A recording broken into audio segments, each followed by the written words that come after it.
Hello बच्चों, नमस्कार। मैं ठीक हूँ और आशा करती हूँ कि तुम सभी घर में ठीक हो गई। तो बच्चों, आज मैं आपके लिए पाठ 9 कबीर की साखियाँ लेकर आई हूँ। तो सबसे पहले मैं आपको कबीर के जन्म के बारे में बताती हूँ। कबीर का जन्म 1399 ईस्वी काशी में हिंदू परिवार में हुआ था और इनका पालन पोषण नीरू नाम के जुलाहे ने किया था। कबीर अनपढ़ थे, पढ़े लिखे नहीं थे।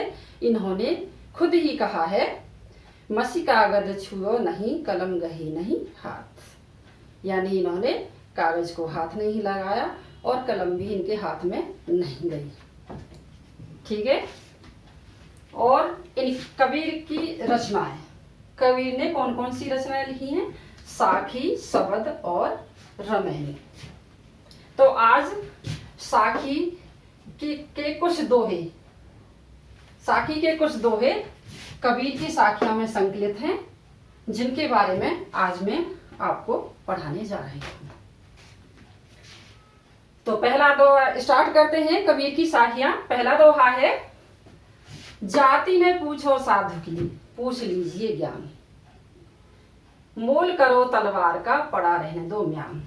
एक बार फिर से हम इसको रीडिंग करते हैं। जाति ने पूछो साध की, पूछ लीजिए ज्ञान। मोल करो तलवार का, पड़ा रहने दो म्यान।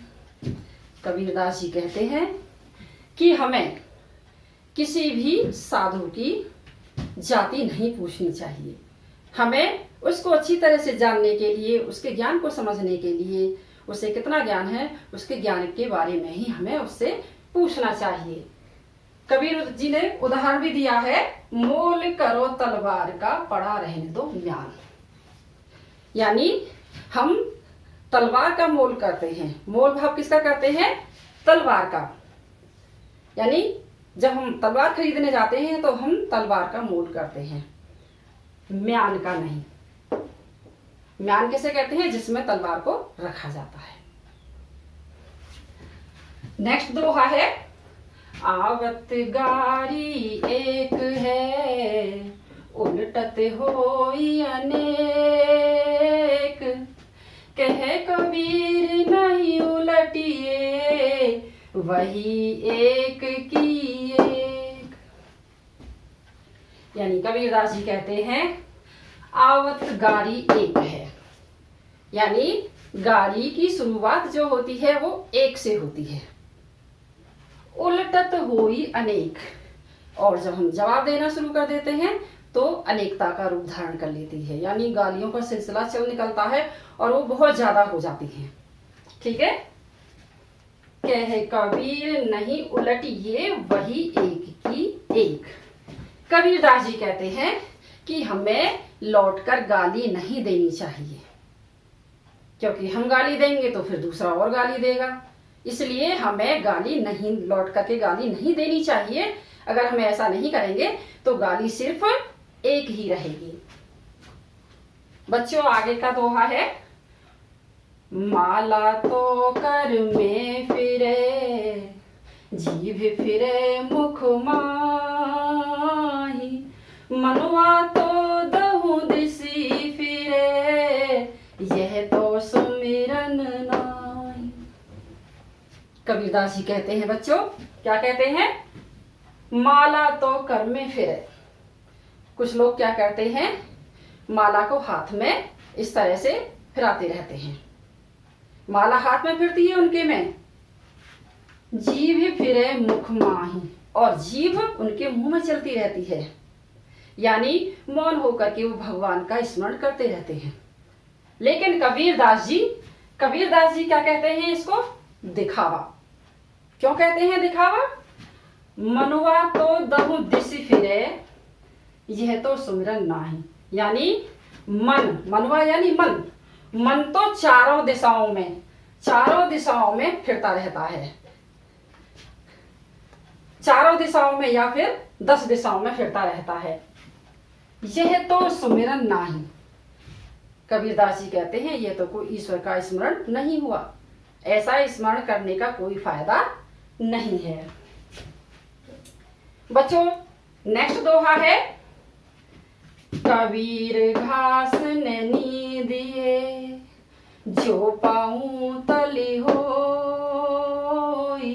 उड़ी पड़े जब आँखी में खरी दुहेली होई। कबीरदास जी कहते हैं बच्चों, कबीर घास ने नी दिए जो पाऊं तली होई, यानी कि घास की हमें निंदा नहीं करनी चाहिए, चाहे वो घास हो या फिर वो कोई छोटा व्यक्ति हो, तुच्छ व्यक्ति हो या फिर कोई घास क्यों ना हो, हमें उसकी निंदा नहीं करनी चाहिए। और खासकर जो पाऊं तली होए, जो घास का तिनका हमारे पैरों के नीचे होता है उसकी तो हमें बिल्कुल भी निंदा नहीं करनी चाहिए। क्यों?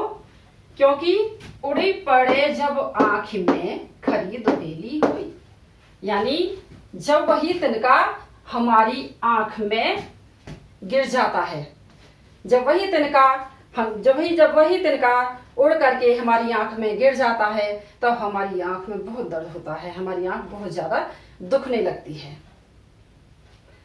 बच्चों आगे का दोहा है, जग में बैरी कोई नहीं जो मन शीतल होए, जा पाको डारी दे दया करे सब कोई। बच्चों कबीरदास जी कहते हैं, जग में बैरी कोई नहीं जो मन शीतल हो। यहां से शुरू करते हैं, जो मन शीतल हो। अगर हमारा मन शीतल है, शांत है, जग में बैरी कोई नहीं, तो हमें संसार में कोई भी व्यक्ति दुश्मन दिखाई नहीं देगा, हमें सब अपने ही नजर आएंगे और हमारा कोई दुश्मन भी नहीं होगा। या आपा को डारी दे दया करे सब कोई।